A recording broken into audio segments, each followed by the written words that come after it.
سورہ بقرہ آیت نمبر 65۔ اعوذ باللہ من الشیطان الرجیم، بسم اللہ الرحمن الرحیم۔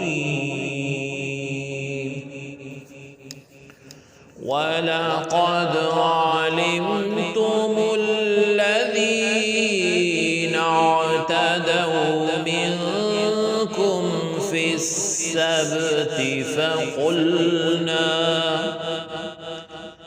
فَقُلْنَا لَهُمْ كُونُوا قِرَدَةً خَاسِئِينَ۔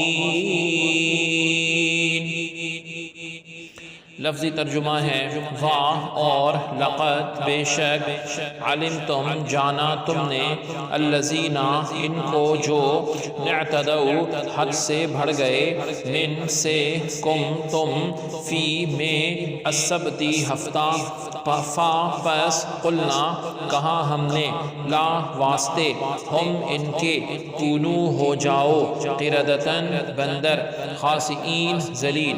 با محاورہ ترجمہ ہے اور اے یہود تم یقیناً ان لوگوں سے خوب واقف ہو جنہوں نے تم میں سے ہفتے کے دن کے احکام کے بارے میں سرکشی کی تھی، تو ہم نے ان سے فرمایا کہ تم دھتکارے ہوئے بندر بن جاؤ۔ آیت کی تفسیر میں فرمایا گیا الذین اعتدوا، جنہوں نے سرکشی کی۔ شہر ایلا میں بنی اسرائیل آباد تھے، انہیں حکم تھا کہ ہفتے کے دن عبادت کے لیے خاص کر دیں اور اس روز شکار نہ کریں اور دنیاوی مشاغل ترک کر دیں۔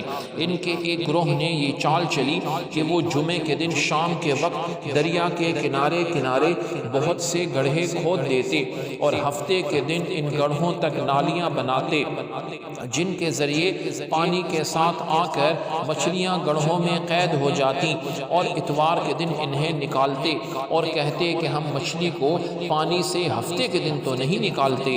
یہ کہہ کر وہ اپنے دل کو تسلی دے دیتے۔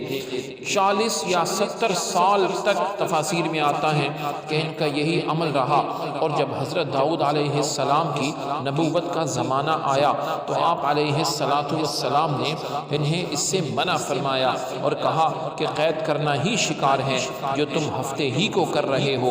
جب وہ باز نہ آئے تو آپ علیہ السلام نے ان پر لعنت فرمائی اور اللہ رب العزت نے انہیں بندروں کی شکل میں مسخ کر دیا۔ بعض مفسرین نے فرمایا کہ نوجوان بندروں کی شکل میں اور بوڑھے خنزیروں کی شکل میں مسخ ہو گئے۔ ان کی عقل اور حواس تو باقی رہے لیکن قوت گویائی زائل ہو گئی، اور بدنوں سے، ان کے جسموں سے بدبو نکلنے لگی۔ وہ اپنے اس حال پر روتے رہے یہاں تک کہ 3 دن میں سب ہلاک ہو گئے، ان کی نسل باقی نہ رہے، اور یہ لوگ 70,000 کے قریب تھے۔ اس واقعے کی مزید تفصیل جو ہے سورہ اعراف کی آیت نمبر 163 میں بھی بیان ہوئی ہے، 166 میں بھی بیان ہوئی ہے۔ علماء نے فرمایا کہ آیت سے یہ بھی معلوم ہوا کہ حکم شرعی کو، جو حکم شریعت کا حکم ہوتا ہے، اس کو باطل کرنے کے لیے، چینج کرنے کے لیے کوئی حیلہ انسان کرے وہ حرام ہوتا ہے، یا جیسا کہ یہاں مذکور ہوا، اور حکم شرعی کو کسی دوسرے شرعی طریقے سے حاصل کرنے کے لیے حیلہ کرنا جو ہے وہ جائز ہے، جیسا کہ قرآن پاک میں حضرت ایوب علیہ السلام کا اس طرح کا عمل سورہ صاد آیت نمبر 44 میں مذکور ہے۔ اللہ رب العزت ہمیں دین پر عمل کرنے اور دین سے محبت کرنے کی توفیق عطا فرمائے۔ سبحانک اللہم و بحمدک، اشہد ان لا الہ الا انت، استغفرک و اتوب الیک۔ صلی اللہ تعالی علی خیر خلقہ محمد وعلی آلہ و اصحابہ اجمعین برحمتک یا ارحم الراحمین۔